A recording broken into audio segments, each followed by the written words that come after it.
What's going on? Welcome back to the channel. So today we're going to talk to you about Lucid.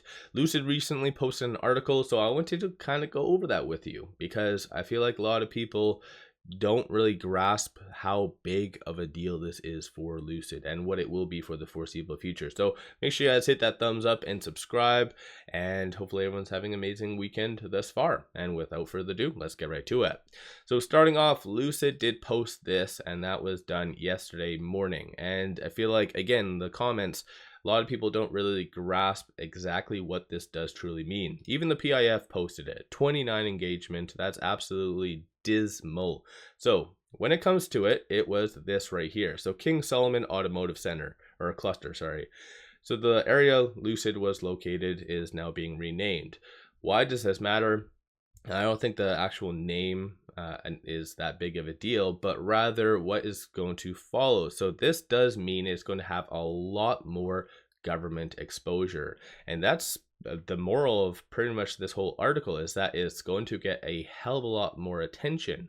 And so it even calls out Lucid. So it says notable companies including 𝗖𝗢𝗡𝗘𝗖𝗧, the first Saudi electric car brand, and Lucid Motors, which opened its first international factory in 𝗖𝗢𝗡𝗚𝗧 in 2023.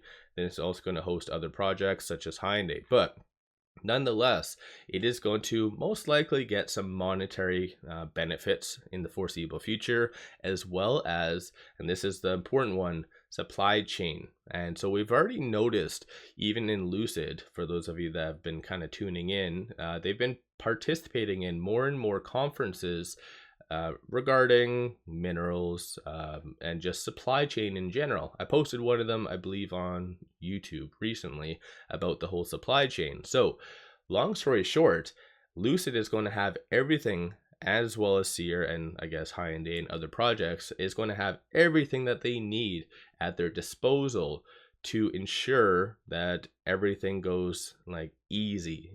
So they pretty much found they're kind of playing the game in easy mode, essentially, if you want to kind of call it like that.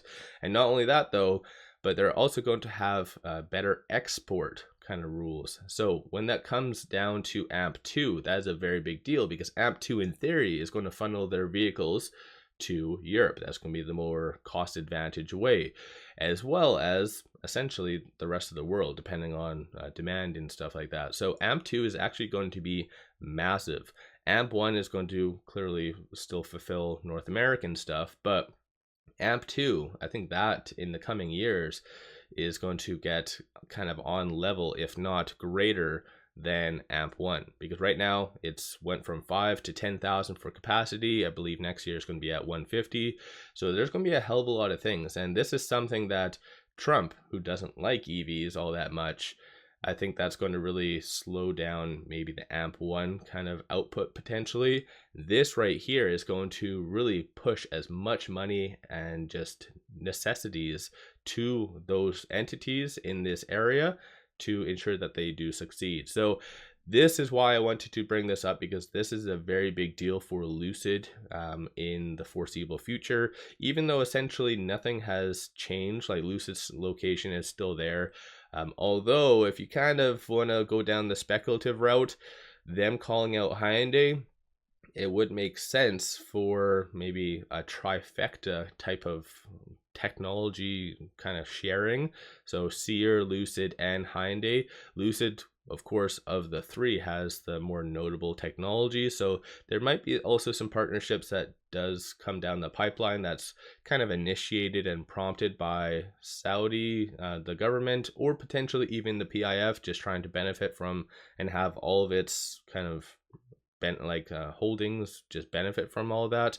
So this is why I wanted to kind of pop on and go over this article, because this is actually a very big deal for Lucid. So let me know your viewpoint on this. Is there anything that I did miss for the most part from all this? But I think just generally speaking, it's just more in line with their Saudi 2030 vision.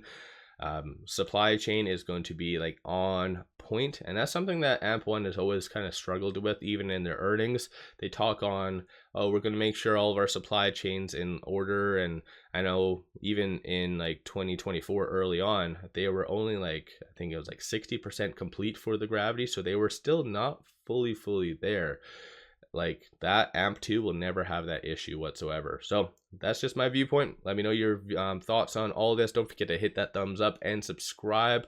I always greatly appreciate that. And then one final thing, pop over to my Discord, completely free. A lot of good people, a lot of good chat, talk about options, stocks, and whatever floats your boat. So with all that said, appreciate all of you watching.